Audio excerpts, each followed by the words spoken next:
Qu'est-ce qui a gagné? C'est le plus puissant. Tout bêtement, là, c'est la déception et un peu l'incompréhension quand même. Quand ce n'est pas la déception, c'est la colère. Aujourd'hui, la Cour d'appel de Lyon a confirmé le jugement de première instance qui estimait inoffensive l'antenne relais située à proximité de l'école Gerson et de sa cour de récréation. Après le choc de cette décision, désormais, c'est l'avenir qui inquiète. Il y a des alertes et on n'en tient pas compte. Et on se réveille et on prend des décisions une fois qu'il y a des morts. Ça a été le cas avec de très nombreux dossiers et notre crainte, c'est que ça ne soit le cas un jour avec la question des antennes relais.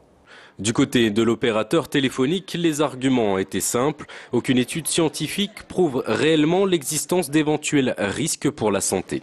En l'état, le dossier est satisfaisant pour Bouygues Télécom, mais la Cour n'a fait que, reprendre les constatations, les propos, notamment de la FET en octobre 2009, des ministres qui ont rappelé l'absence de risque. Effectivement, tout le reste découle de là. En 2009, la Cour d'appel de Versailles avait pourtant condamné Bouygues à retirer son antenne relais à Tassin la demi-lune.